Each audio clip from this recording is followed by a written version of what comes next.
할렐루야. 우리 옆에 성도님들에게 이렇게 사랑의 인사를 나누고 말씀을 듣도록 하겠습니다. 하나님은 집사님을 너무 많이 사랑하십니다. 집사님과 저는 천국에서 반드시 만날 것입니다.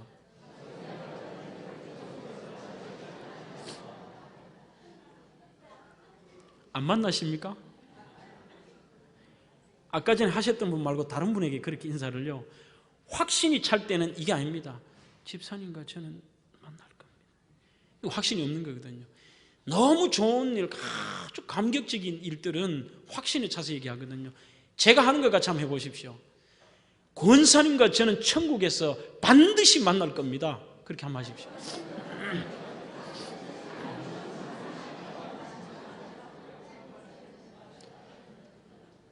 오늘 저희들이 읽었던 고린도전서 15장 16절로 20절 말씀을 제가 한마디로 모아놓은 얘기입니다.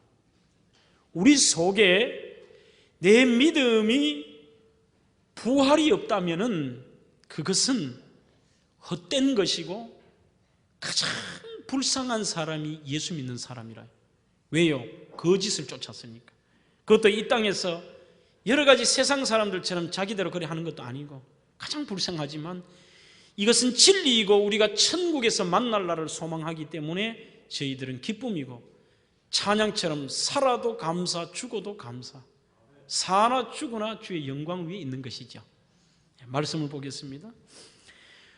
오늘 이제 사도신경 강의 6번째 시간으로 장사한 지 사흘 만에 죽은 자 가운데서 다시 살아나시사 이 부분을 보겠습니다.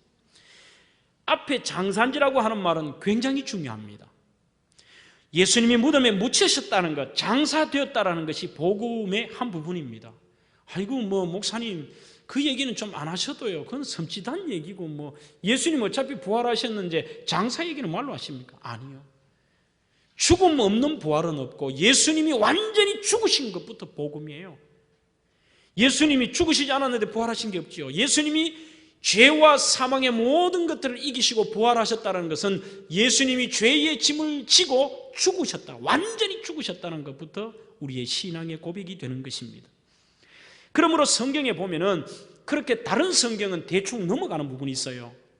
어느 기록에 대해서는 한 줄만 탁 하고 넘어가는 게 있는데 예수님의 장래에 대한 기록은 굉장히 디테일한, 즉 세부적이고 자세하게 기록을 해놨습니다. 그 이유는 한 가지, 예수님이 확실히 죽으셨다 이 말입니다. 마태복음 27장 57절로 61절, 마가복음 15장, 누가복음 23장, 요한복음 19장 네 군데 사복음이 공히 예수님의 장래에 대해서는 그것도 옆에서 보는 것처럼 자세하게 써놨습니다. 오늘 여러분들이 이해를 지금까지 수십 번 예수님의 십자가 얘기를 들으셨을 겁니다만 제가 여러분들이 영화를 보는 것처럼 오늘 한번 얘기를 드리려고 해요. 그러면은 이해가 조금 쉬울 것입니다. 즉 예수님이 십자가에 달려 돌아가시고 난 후에 장사가 되셨을 때의 그 상황들을 오늘 제가 영화를 보는 것처럼 한번 설명을 해보겠습니다. 오늘 이 영화의 첫 시작은 금요일 오후 예루살렘 성벽 바깥입니다. 시간적으로는 금요일 오후입니다. 예수님이 제3시에 십자가에 달리셔서 제9시에 운명을 하셨으니까 이거는 유대 시간이니까요, 저희들 시간으로 따지면은 오전 9시경에 십자가에 달리셔서 오후 3시경쯤에 운명을 하셨죠. 장소는 예루살렘 성벽 바깥이 좋습니다. 그럼 이것은 아마 성지순례를 한 분하고 제 얘기가 조금 다를 수가 있는데요, 성지순례를 하시다 보면은 예루살렘 성 안으로 들어가서 거기에서 베데스다 못을 지나가지고 거기에서 소위 말하는 예수님이 십자가를 지고 가셨다라는 그 길들을 한참 가면은 느낌이 예루살렘 성 안인 것 같습니다. 그러나 대다수의 학자들은 바로 그 지금 있는 그 예수님이 운명하신 장소보다는 오히려 예루살렘 성 밖에, 조금 이따 제가 설명을 한 번 더 드리겠습니다만 골고다라고 하는 그런 언덕이 실제 있습니다. 해골의 언덕이라고 하는 그 지점이 더 정확하지 않겠나 이런 생각해 봅니다. 뭐 그 장소는 지금 오래됐으니까 어딘지는 모르지만 예수님이 골고다 언덕에서 돌아가셨다고 하는 것은 확실한 사실인 것이죠. 자, 그렇다면은 바로 예루살렘 성벽 바깥에 금요일 오후에 예수님이 운명하신 다음에 어떻게 되셨느냐? 이미 예수님은 돌아가신 상태입니다. 그때에 아마 얼마 동안의 시간은 흘렀던 것 같습니다. 예수님이 십자가에 운명하셨지만 여전히 손에는 손과 발에 못이 박힌 채 십자가에 사람이 쳐지니까요, 밧줄로 묶어놨죠. 발도 묶고 팔도 묶고 묶여서 십자가에 달려 계셨습니다. 유대인들은 안식일이 되면은 시체를 만지지 못하는 규례가 있었습니다. 사람이 죽어도 안식일이 되면 그냥 내버려 둬버립니다. 그 말은 죽은 시체를 만지면 부정하다고 생각하기 때문에 예수님이 돌아가셔도 만약에 안식일이 돼버리면, 안식일은 언젠가요? 금요일 해가 지고부터 안식일이니까 아마 금요일 한 6시쯤 되면 그때부터 안식일이 시작이 되니까 한 2-3시간만 지나면은 예수님은 장례도 못하고 거기서 달려 계실 그런 지경이 되었습니다. 예수님이 그렇게 비참한 모습으로 십자가에 달려 있을 때에 아리마대 요셉이라고 하는 한 남자가 앞으로 나섭니다. 그것도 진리입니다. 사복음서에 아리마대 요셉이 다 기록이 되어 있습니다. 특히 저희들이 성경을 읽으면 머리가 쭉 뼈설 만큼 예수님의 죽으심과 예수님의 장례되심과 예수님의 부활은 어느 것 하나 우연이 아니라 과거부터 하나님께서 말씀하신 예언대로 그대로 이루어졌다는 거예요. 심지어는 오늘 아리마대 요셉이 예수님을 장례하는, 즉 부자가 예수님을 장례하는 것까지 성경에 예언되어 있잖아요. 아리마대 요셉은 대단한 사람이었습니다. 굉장한 부자였습니다. 성경에 보면은 의로운 사람이었고 당시 사내들인이라고 하는 공회, 우리로 말하면은 국회에 해당되는 국회의원이었습니다. 대단히 존경받는 사람이었습니다. 그 사람이 예수님이 달린데 누구 곁에도 가지도 못합니다. 혹시나 사람들 앞에 비난받을까 봐, 적어도 예수쟁이라고 끌려가서 고초를 당할까 봐, 심지어는 예수님의 제자들도 떠나는 입장인데, 멀리서 지켜보고 있는 입장인데 아리마대 요셉이 아마 그 속에 예수님을 영접했던 것 같아요. 와서 그가 투표를 보면, 성경 보면 투표할 때도 예수님 죽이는 일에 그가 반대를 하죠. 반대표를 던지죠. 더 나아가서 그는 마가복음 15장 43절 한번 찾아볼까요? 마가복음 15장 43절.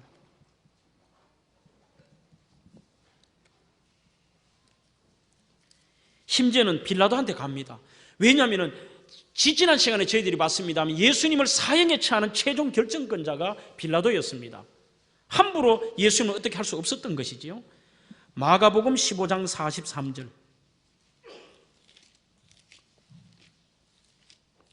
다 같이 읽습니다. 시작.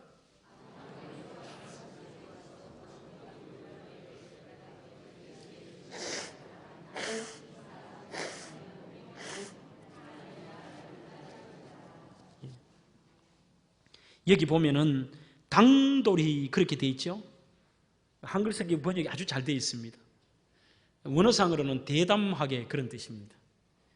감히 빌라도에게 찾아가 그 말할 수 없지만 자기는 세상적으로도 힘도 있고 부자니까요, 당돌하게 찾아갑니다. 가서 빌라도한테 내가 예수님 저분 내가 장사 지낼 테니까, 나는 전에도 저분 죄 없다라고, 당신도 죄 없다 안 그랬나? 나도 저분 죄 없다고 생각한다. 내가 저분 장례 좀 지내드릴 테니까 시체 좀 주세요. 그렇게 담대하게 당돌하게 가가지고 얘기를 하는 것이죠. 그러면서 뒤에는 방금 제가 얘기했듯이 그분에 대한 특징을 뭐라고 썼느냐? 그는 존귀한 공회원이요 하나님 나라를 기다리는 자라는 말은 하나님의 나라를 소망하고 예수를 믿는 사람이었다, 그 말입니다. 이분이 이제 그래 했을 때에 빌라도가 어떻게 취하느냐 이렇게 얘기합니다. 내줄 수는 없고 안 죽었을 수도, 보통 십자가에 달리면 그 고통 속에 어떤 사람은 2일 3일씩 안 죽는 사람도 있는데요, 안 죽은 경우 어떻게 내주겠나 이거죠. 그리고 잘못하면 밀란도 일어나는데 다시 백부장을 부릅니다. 소위 현장에서 예수님을 못을 박았던 그 백부장을 부르죠.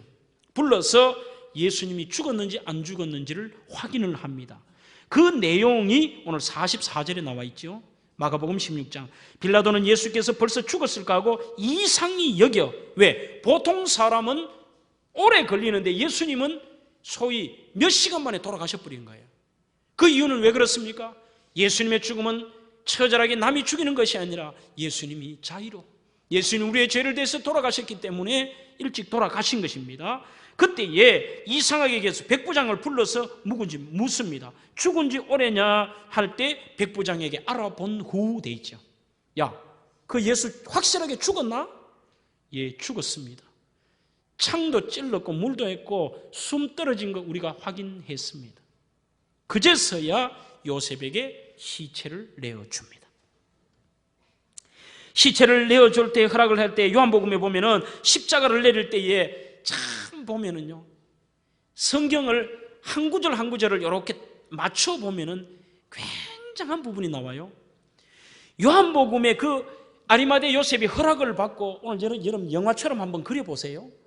예수님이 달려 계신데 아리마대 요셉은 예수님을 장례 치르기 위해서 빌라도에게 가서 예수님 시체 내가 장례 지낼 테니까 주십시오.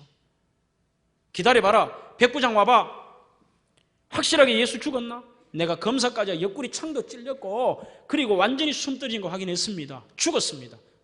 그래? 그러면 이제 네가 내가라. 내갈 때에 여러분들 완전히 죽은 장년을 십자가에서 내리는 게 쉬웠겠습니까? 온몸에 피범벅이 되고 몸이 처져 있는 상태의 그 예수님을 내리는데, 그때에 그 아리마대 요셉과 같이 예수님을 십자가에 내려 장사를 치르는데 한 분이 더 있었어요. 퀴즈 내볼까요? 그분이 누구였을까요? 맞습니다. 요한복음 3장에 예수님 보고 밤에 예수님 찾아왔던 또 한 명의 공예였던 니고데모라는 사람이었습니다. 아마 그분도 예수님을 만나고 예수를 영접했던 것 같습니다. 나중에요. 시신을 내리고 처리할 것을 힘들고 괴로운 일이었습니다. 찢기고 상처난 곳에 피, 창에 찔린 옆구리의 상처는 벌어졌을 겁니다. 손과 발에는 구멍이 났습니다. 그들은 시신을 정성껏 닦았습니다. 그리고 그들이 하는 것은 얇은 천으로 시신을 이렇게 둘러싸기 시작하지요. 그 전에 하는 게 요한복음 19장 39절 또 한 번 더 찾아보세요. 소위 예수님을 염을 하는데 어떻게 아리마대 요셉이 했는가를 한번 보겠습니다. 요한복음 19장 39절.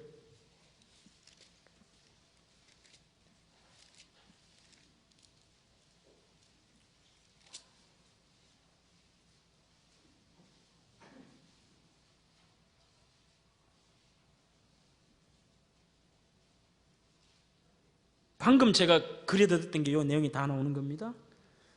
제가 읽습니다. 찾으십시오. 39절을 제가 읽습니다. 일찍이 예수께 밤에 나왔던 니고데모도 몰약과 침향 섞은 것을 100근쯤 가지고 온지라. 이에 예수의 시체를 가져다가 유대인의 장례법대로 그 향품과 함께 세마포로 쌌더라. 그렇게 돼 있죠. 여기 어떤 장면인가 이렇습니다. 천으로 예수님을 소위 말해서 염을 하기 전에 그들이 향료를 가지고 왔는데, 여기서 하나는 몰약이라는 말은 여러분들이 이해가 되실 것입니다. 침향 섞은 것이라고 하는 건 쉽게 말하면은 알로에 있죠. 알로에에 가까운 것입니다. 즉 몰약과 알로에로 섞어 만든 그 향료를 예수님의 몸에 바릅니다. 그 이스라엘이 왜 그 몰약과 알로에를 바르는가 하면 이거는 부자들이 주로 하는 것이죠. 몰약과 알로에를 몸에 바르면은 그것이 조금만 시간이 지나면은 이게 굳어져서 매우 딱딱해집니다. 그러면은 그 시체가 좀 부패되는 냄새도 덜 나고 아주 좋은 것이죠. 그래서 아리마대 요셉이 아마 예수님의 시체에 대해서 최선을 다했던 것 같아요. 거기에다가 몰약과 침향 섞은 것을 어느 정도 가져왔다 그랬습니까? 니고데모가 100근 돼 있거든요. 그 100근이라는 이 표현이 단위로 따지면 한 약 34kg쯤 됐던 것 같아요. 34kg쯤 되는 그 니고데모도 부자니까 예수님의 몸에 그것을 바르고 천으로 감고 이렇게 해서 거의 아마 오랜 시간이 걸렸을 겁니다. 아마 이들이 하면서 제 예상은 그래요. 만지면서 니고데모와 아리마대 요셉은 그랬을 겁니다. 자, 빨리 하자. 지금 안식일이 시간이 다 돼간다. 대나놓으면 이 사람들이 또 뭐라고 안식일에 시체 만졌다고 또 부정하다 할 거다. 또 저렇게 할 건데 우리 빨리 예수님 장례하자. 그래서 그들이 싸서 이제 아리마대 요셉이 거기서 멀지 않습니다.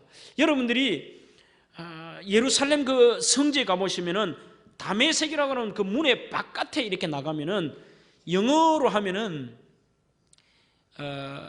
Calvary of the Garden, 한국말로 하면 고든의 갈보리 언덕이라 그렇게 하는 언덕이 있어요. 그 담에색문에서 이렇게 나가시면 저 앞쪽에 보이는데 아마 사진을 여러분들 보신 적이 있는데 그 앞쪽에 이래 보시면 풍화작용으로 바위가 이렇게 좀 깎여 있습니다. 깎여 있는데 그 바위의 이렇게 모양이 맹끄러운 게 아니고 이렇게 줄처럼 되어 있는데 다음 시간에 제가 되면 저 뒤에다 그 갈보리 사진을 하나 얹어 놓을게요. 한번 보십시오. 구멍이 양쪽에 이렇게 난 것 같고 이렇게 바위가 생긴 그 언덕이 꼭 해골 바가지처럼 생겼어요. 그래서 그 당시에 골고다 언덕, 해골의 언덕이라고 그랬다는 거죠. 그 바로 고든의 골고다 언덕의 옆쪽에 보면은 불과 얼마 되지도 않아요. 얼마 되지 않는 거리에 아리마대 요셉의 무덤이라고 하는, 그 정확하게 아리마대는 모르지만 이스라엘인들은 그걸 아리마대 요셉의 무덤이라고 생각한다 그럽니다. 그 소위 많은 사람들이 십자가에 못 박힌 곳이 거기라고 하는데 정원 무덤이 곳에 얼마 안 떨어진 데 있어요. 아마 제 생각에는 그 골고다 언덕에서 내려서 그 아리마대 자기가 사놓은 가족 묘지에 예수님을 묻고, 지금도 그 가보시면 이렇게 큰 돌을 막으려고 굴려놨던 자국도 있습니다. 예수님을 거기 안에다가 장례를 치르고 가에 큰 돌로 문을 막고 거기에서 임봉까지 했죠. 그 모든 작업에 누가 있었을까요? 로마 병정들이 함께 했습니다. 왜? 혹시나 예수님의 시체를 도적해 갈까? 아니면은 이 예수 믿는 것들이 무슨 이것을 통해 가지고 무슨 일을 꾸밀까? 철저하게 예수님의 죽음을 그들이 다 받고 예수님의 무덤을 지켰습니다. 자, 이만큼 했는데 예수님이 여러분들 죽지 않았나요? 예수님은 완전히 죽으셨습니다. 무덤 앞에 입구를 막는 돌을 굴리는데 홈도 우리가 봤는데 요셉과 니고데모가 이렇게 애를 쓰고 그 뒤에는 막달라 마리아와 여인들도 흐느끼며 가고 있었을 것입니다. 돌을 막아놓고 이제 그에게서는 16명의 로마 군병들이 보초를 교대로 지키고 있었고 아리마대 요셉과 니고데모는 쓸쓸히 물러갔습니다. 이것이 오늘 제가 그릴 수 있는 장면입니다. 왜 예수님의 장세 죽음을 그렇게도 성경은 오늘 보면은 누가 장례를 했다, 예수님 시체 내릴 때 니고데모가 함께 했다, 거기는 어떤 약을 발랐다, 어떻게 장례를 치렀다, 왜 그렇게 자세하게 썼을까요? 이것은 바로 예수님이 기절하셨거나 이야기나 신화가 아니라 진짜로 산 목숨이 죽으셨다는 것입니다. 장례를 치렀습니다. 죽음을 확인했습니다. 염까지 했습니다. 완전히 죽으신 것입니다. 또한 예수님의 장사심은 철저한 죄에 대한 공의였습니다. 예수님께서 죽으셨을 때에 우리는 죄로 우리도 함께 죽었습니다. 예수님이 장사되었은즉 우리의 모든 죄를 짊어지고 그분이 장사되신 것입니다. 반대로 무덤에 나오셨을 때에 우리는 죄의 사망의 권세에서 우리는 예수님이 잠자는 자들의 첫 열매가 되셨던 것처럼 우리도 살게 된 것이에요. 잠번연의 철로 역정에 보면은 이 부분을 아주 의미 있게 써놨는데 이런 글이 있죠. 그 철로 역정의 주인공이 그리스도인이라는 사람입니다. 크리스찬이 이 땅에서 살다가 지상에서 천국까지 여행하는 그 과정을 소설로 적어놓은 것이죠. 거기 보면은 이야기 초반부에 그 그리스도인이라는 자가 큰 죄의 짐을 이렇게 짊어지고 길을 떠나지요. 아주 엄청난 죄의 짐을, 아이들을 위한 어린이 철로 역정에도 보니까 그림을 그렇게 그려놨어요. 엄청난 죄의 짐을 이렇게 지고 사람이 갑니다. 이렇게 죄의 짐을 지고 가는데 높은 곳에 이를 때까지 계속 달려갑니다. 죄의 짐을 지고. 그런데 그곳에서 뭐가 있는가 하면 십자가를 이렇게 세우고, 십자가가 있어요. 십자가를 세운 다음에 그 아래에 뭐가 있는가? 무덤이 있어요. 무덤을 만들어 놓고 꿈속에서 이런 일을 합니다. 그리스도인이 그 십자가에 다가가서 어깨에 진 짐을 십자가에 내려놓습니다. 잠번연이 그 하나하나의 장면에 의미가 다 있는 것이에요. 십자가에 내 죄의 짐을 내려놓는 것이죠. 그래 내려놓은 다음에서 어떻게 하느냐?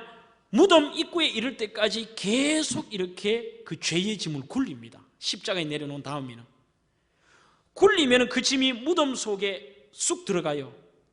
그때 뭐라고 써있냐?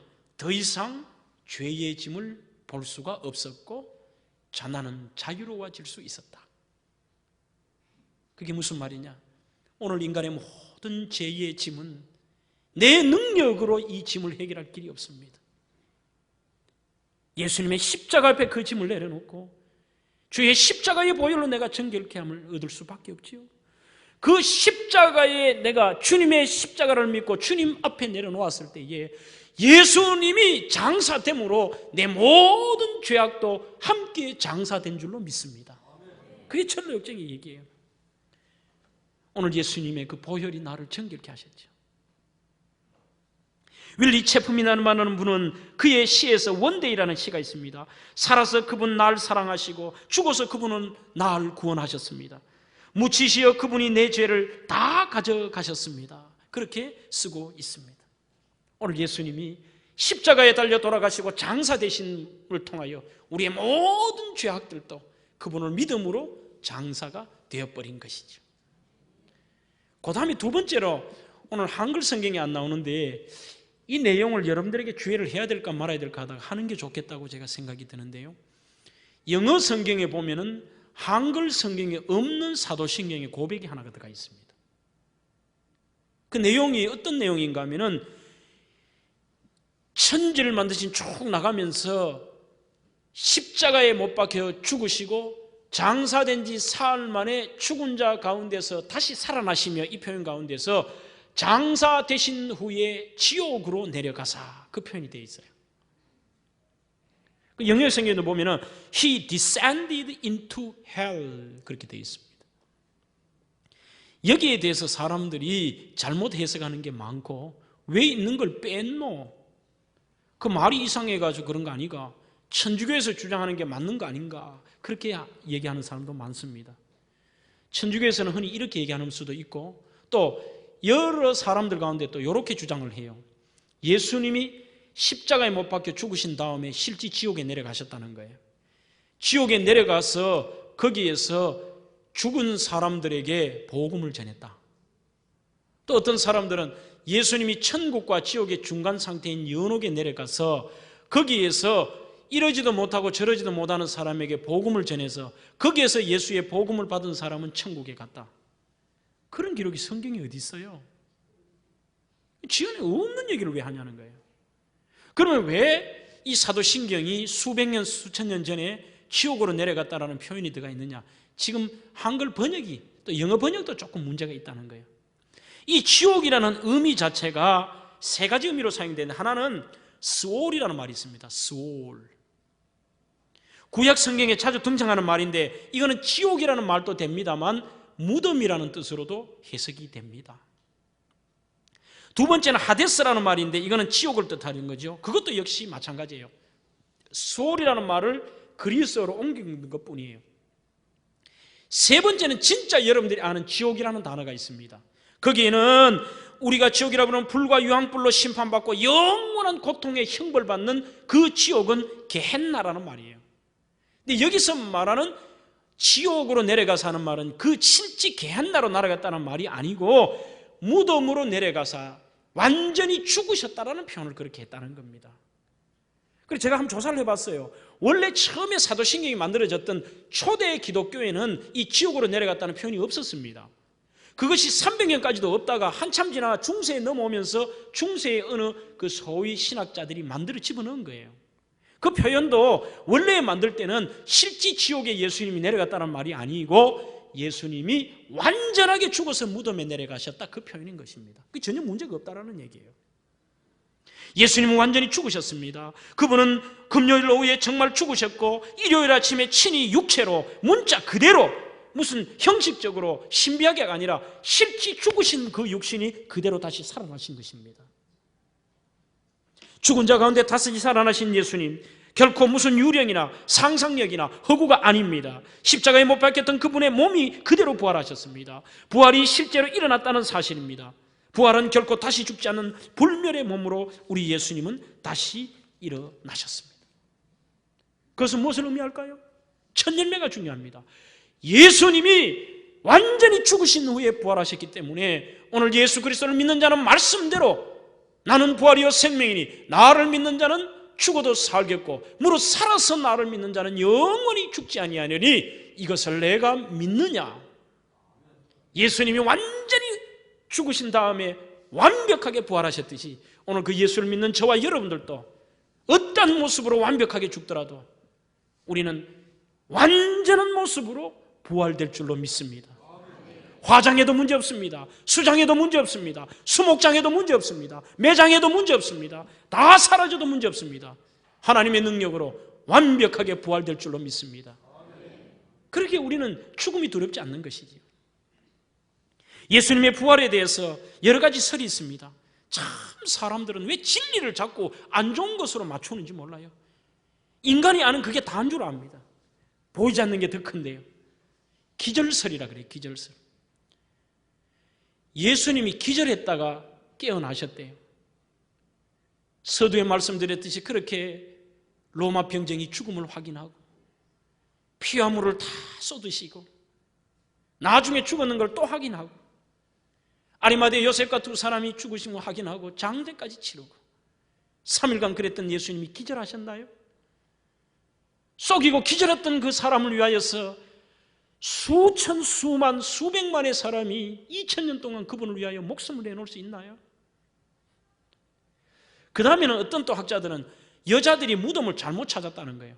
잘못된 무덤에 찾아가가지고 빈 걸 봤다는 거죠. 세 번째는 도난설이 있습니다. 누군가 예수님의 시체를 훔쳐갔다는 거예요. 참 못된 사람들입니다.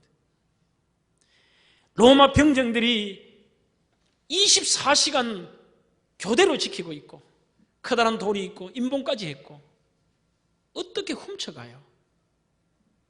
훔쳐갈 정도라 그러면 죽지도 않으셨죠. 그 다음에는 환상설이 있습니다. 몇몇 사람이 헛것을 보고 부활 소문을 퍼뜨려가지고 그렇게 됐다는 겁니다. 일시에 수많은 사람들이 부활하신 예수님을 볼 수 있습니까? 500문도가 본다는 게 여러분들이 있을 수 있습니까? 환상 때문에요. 거짓 때문에 생명까지 바치지 않습니다. 거짓의 증거는 되어줄 수 있어도 거짓 때문에 자기 생명을 내놓을 수 없습니다. 예수님이 돌아가실 때까지는 제자들이 예수님을 부인했습니다. 예수님을 저주했습니다. 심지어는 예수님을 떠났습니다. 어떤 사람은 예수님을 의심했습니다. 그러나 예수님의 부활을 직접 봤기 때문에 확신했기 때문에 한 사람 예외 없이 모든 제자들이 순교의 제물이 되고 나도 부활의 소망, 예수님의 부활을 확실하게 봤기 때문에 기꺼이 자기 목을 내어놓을 수 있었던 것입니다. 여러분, 성경이 말한 대로 예수님 부활했습니다. 여러분들이 보지 않았다고 믿지 않습니까? 제일 어리석은 자가 보지 않는다고 못 믿겠다고 하는 사람. 미국에 여러분들 가시면은 서북부에 옐로우스톤 내셔널 파크라고 하는 유명한 공원이 있습니다. 그 공원에 가시면은 올드 페이스풀이라고 하는 그 장소에 가보시는데 아마 가보신 분들이 있을 거예요. 거기는 이렇게 큰 구덩이가 이렇게 구멍이 나 있는데 뜨거운 물이요 땅에서 위로 10m 정도 촥촥 쏟아요. 상상할 수 없지 않습니까? 땅에서 물이 위에서 떨어지는 게 아니고 그것도 보면은 이상한 이런 그 보면은 증기 기관차의 소리가 끼 축축축축 이래 소리 나면서 증기 기관차 소리 같이 소리를 내면서 물이 10m 위로 쫙 올라가요. 그래 보면 재밌는 게 있는데 그것을 처음 발견했던 분이 누군가 하면 기자입니다. 기자가 이거를 보고 신문에다가 그 옐로스톤에 있는 내용을 썼어요. 올드 페이스풀에 대해서 쓰니까 국회의원이 오더니만 항의를 하고 그 사람에 대해서 막 화를 내더래요. 뭐라고 화를 내는가 하면은 당신 내가 아무리 봐도 머리가 이상하다는 거예요. 그게 있을 수 있나? 너는 이상한 놈이니까 하면서 기자에서 자르려고 하는 거죠. 머리가 돈 사람이라는 겁니다. 돈 사람 있습니까? 자기가 안 봤지요. 두 사람 중에 문제는 진실은 거짓같이 얘기했지만 그 기자가 진실이었고 믿지 못하는 이 사람이 문제입니다. 오늘 부활이라는 게 그런 것입니다. 보지 않았지만 진리였는데 믿지 않는 사람이 거짓입니다. 사실을 믿지 않으니까요. 여전히 우리는 죄 속에 살고 오늘 우리가 이 땅에 삽니다만 이 죄의 문제를 해결할 길은 내 인생으로는 할 수 없습니다.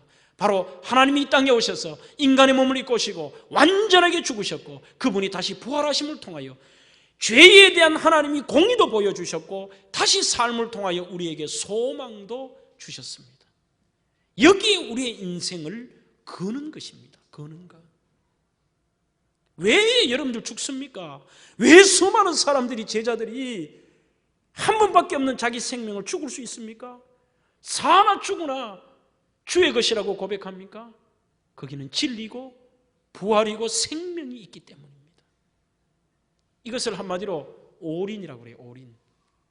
올인이 어떤 것인지 아세요? 포커나 도박에서 올인 가는 거는 저는 해보지 않았습니다만 책에 그런 게 나와요.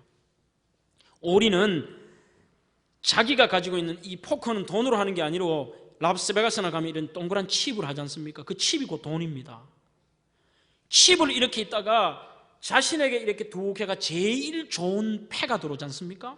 제일 좋다고 생각하는 게 이거는 막 어떤 것도 아닌 이걸로는 다 이길 수 있는 거예요. 그런 패가 들어올 때에 자기가 가진 모든 칩을 테이블 가운데로 확 밀면서 다 거는 것, 이게 올인이에요. 올인. 그 사람이 그렇게 거는 이유 뭡니까? 상대방은 안 봤으니까 모릅니다. 저 사람이 미쳤나 저게 왜 그래? 그러나 자기는 봤잖아요. 이게 가장 중요하다는 거예요. 거기에 올인하는 것이죠. 저는 이렇게 생각합니다. 우리가 이 땅에 살면서 100년도 안 되는 짧은 인생을 살아가면서 영원히 살고 내가 다시 살고 영원히 사는 것보다 내가 목숨을 걸고 그것보다 더 올인할 게 뭐가 있습니까? 오늘 저는 마지막 결론의 말씀으로 사랑하는 성도 여러분들이 바로 예수님의 죽으심과 부활하심에 여러분들의 인생을 올인하시기를 주의 이름으로 축원합니다. 장사한 지 사흘 만에 죽은 자 가운데서 살아나신 그 예수님은 바로 우리를 사랑하고 계십니다.